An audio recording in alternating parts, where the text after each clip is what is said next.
The Dharma, incomparably profound and exquisite, is rarely met with even in hundreds of thousands of millions of kalpas. We now can see it, hear it, accept and hold it. May we realize the true mind of the Tathagata. And at no time ever has it been more important that we realize that true mind. Given the rampant anxiety, the potential for dying a rather unpleasant death that this coronavirus pandemic has us in its clutches at this time, it's a better time to practice. It's really, really important. Today is the 2nd of May, 2020, and we are here in the midst of a Zazenkai, a Zoom Zazenkai, given that we cannot be congregating together as we normally would be. And I'd like to share with you something from a very recent book by Stephen Batchelor.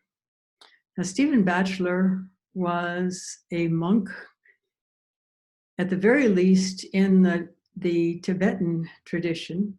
He speaks of this in the first chapter of this book, as a matter of fact, about being in red robes, climbing up into the hills above MacLeod Ganj, which is the seat of the Tibetan Buddhist community in exile.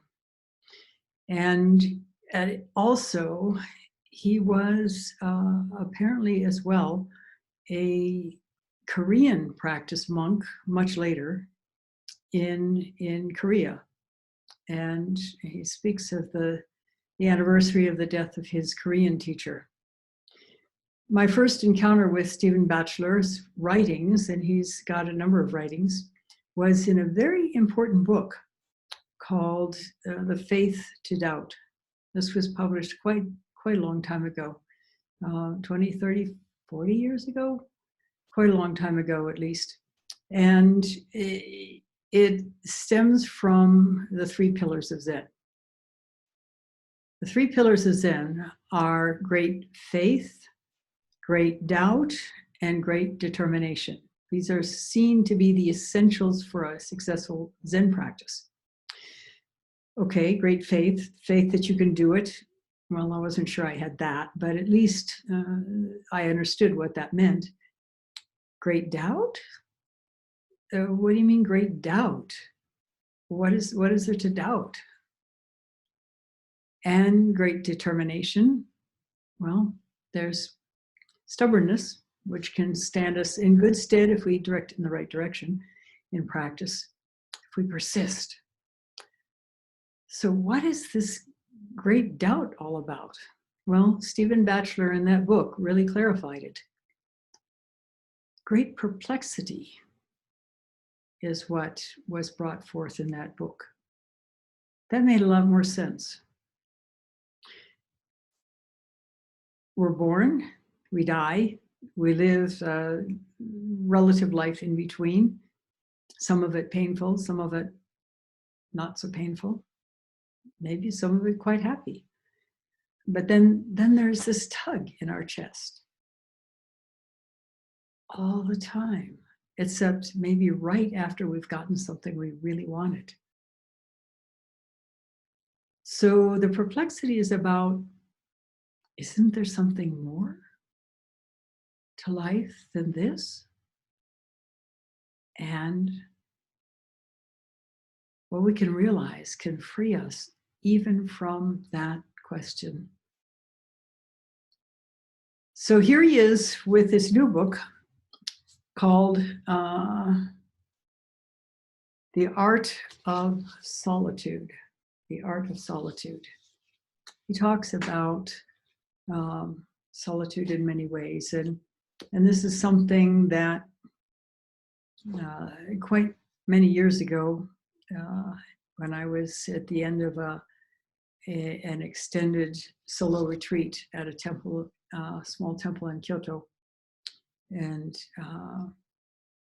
at some point, I don't even remember what the circumstances were, the monk who was a sole resident of that temple, he was a friend of mine, asked to see my hand, my palm. So I held it up to him. He said, "Oh, you're hardwired for loneliness." And I said to him at the time, there was a time when I would have called it loneliness, but now I would call it solitude. There is a huge difference between solitude and loneliness. We can be lonely in the midst of a crowd. Solitude also, but solitude is an interior quality of let go-ness, a profound okayness with just being, not having to be something or somebody or have things different. Loneliness is very different. That's not what I was going to talk about, however. In this book, he translates what he feels are the earliest teachings of the Buddha. And he calls them the eights, as in number 8. Apparently they're in sets of 8 verses. And he has actually translated these from the Pali. I don't know whether they are the same or different from the Dhammapada, which is also considered to be the basic, fundamental, earliest teachings of the Buddha. Of course, as the Buddha grew older and as his students grew more apt in their practice and deeper in their practice, and as he also grew deeper in terms of how he worked with people, his teaching changed. And the Mahayana are considered to be the later teachings. And that is what Zen is, part of the Mahayana. So this early teaching, whether it's the Dhammapada or the 8s, has something to be considered. And I'd like to share that with you now. It's in the back part of the book. And I'm going to have to turn up the lights in order to be able to see it, because I am facing the windows, which have got too much light. This is called the 4 8s. He's just translated some of them.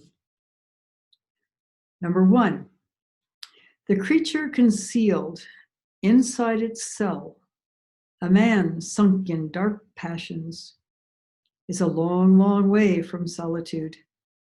Hard is it to let go of what drives us. Hard is it to let go of what drives us. This is actually what makes it so difficult to practice when it is difficult to practice, and it's not always difficult to practice. But there are times when it is, and it is because we don't want to let go. We clutch at things tenaciously, whether it's a mind state or a possession or an attitude or it doesn't matter what it is. We tend to clutch at it. So we can even be a monk in a cell and still be caught in darkness. And he says that this is not solitude. The creature concealed inside its cell, a man sunk in dark passions, is a long way from solitude. Hard is it to let go of what drives us. Hard to be free from the wants that cleave to the thrill of being alive, hankering for what's gone and to come, hungering for those delights now. No one else can save you. No one else can save you. We hunger, we hanker.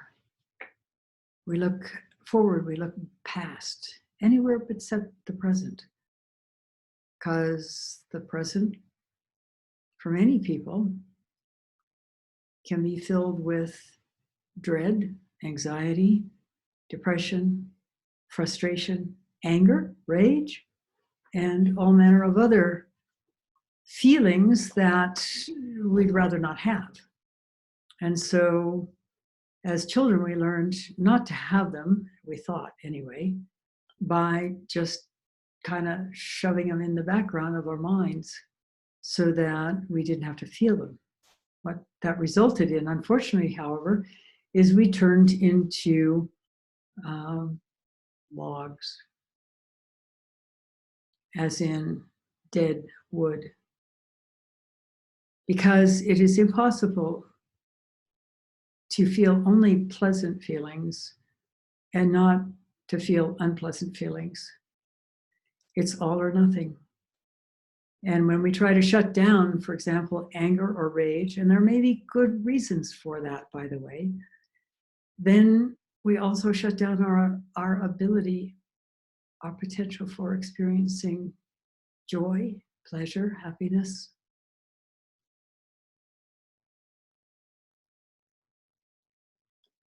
So what does it take to unfreeze?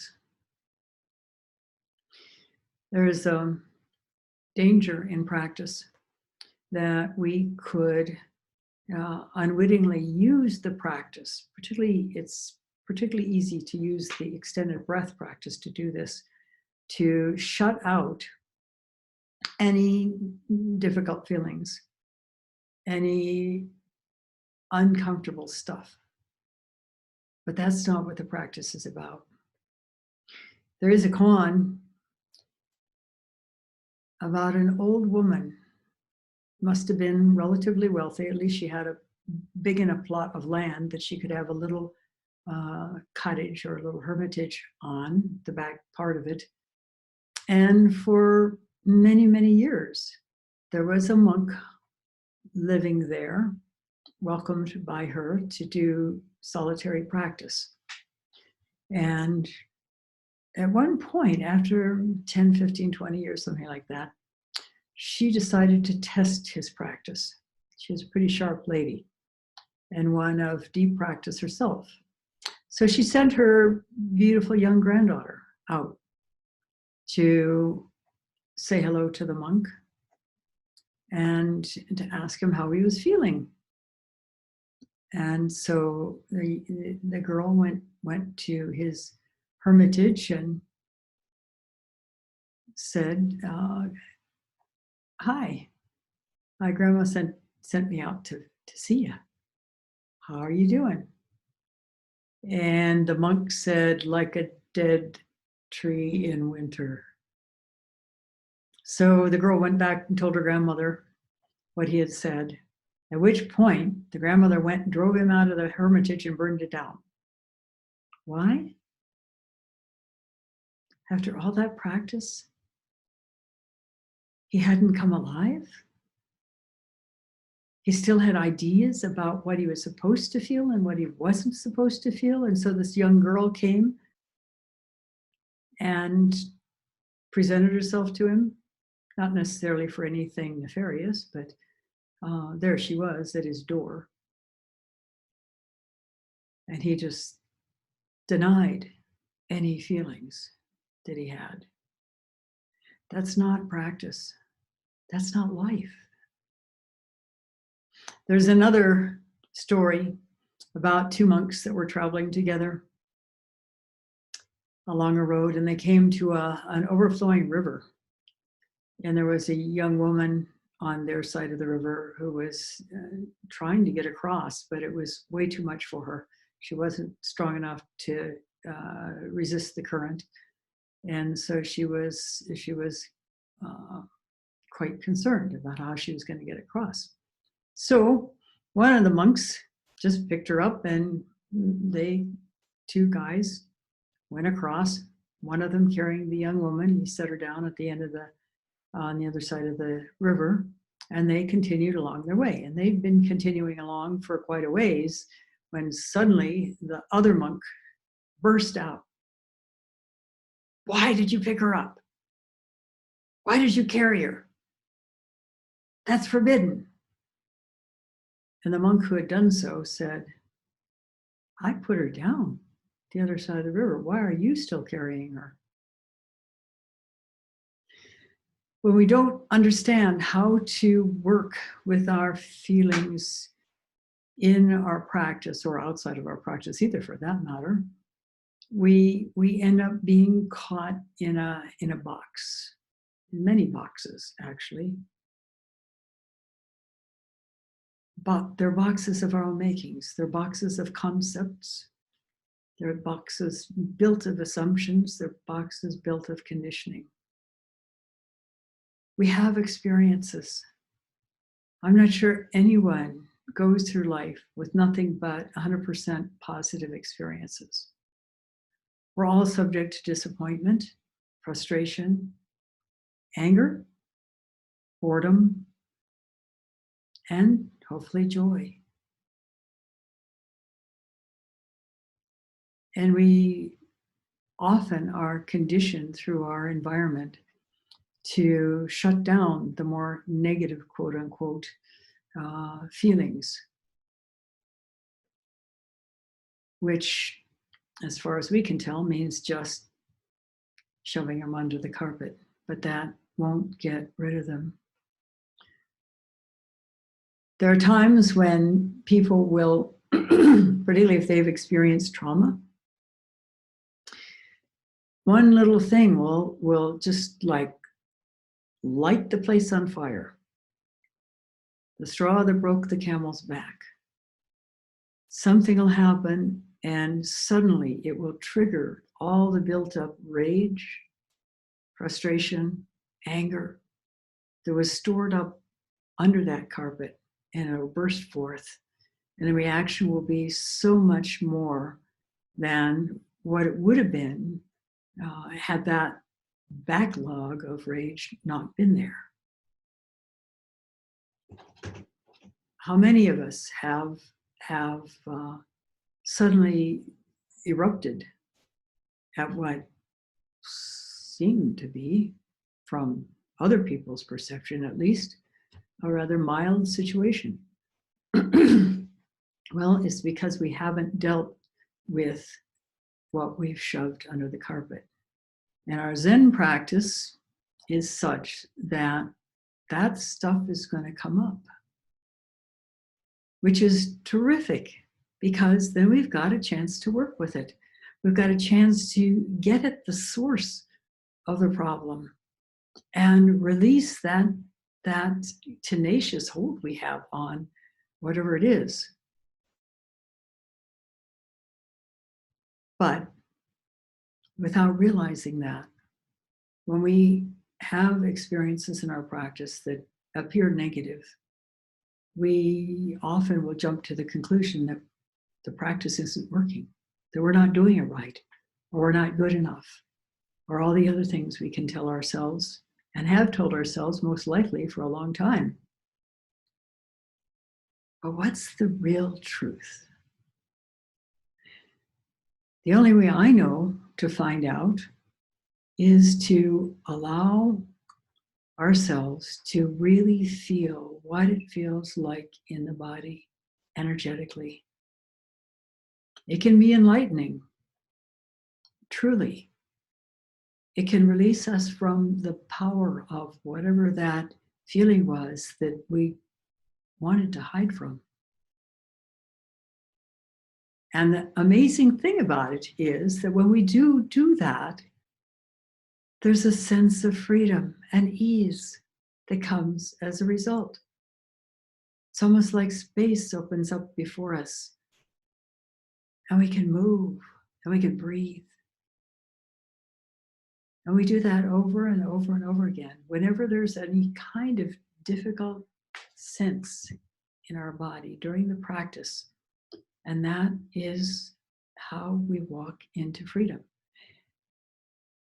An aspect of the practice that is really important, aside from the physical tuning in and the extended out breath or the other practices of deepening awareness and presence is a sense of curiosity. That's what that great doubt is all about. That's what that perplexity is all about. It's curiosity.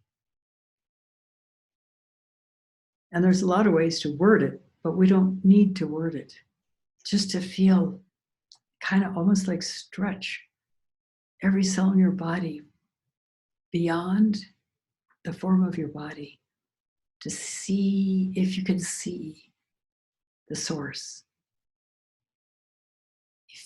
if you can realize the answer, if you can understand the reality instead of the story.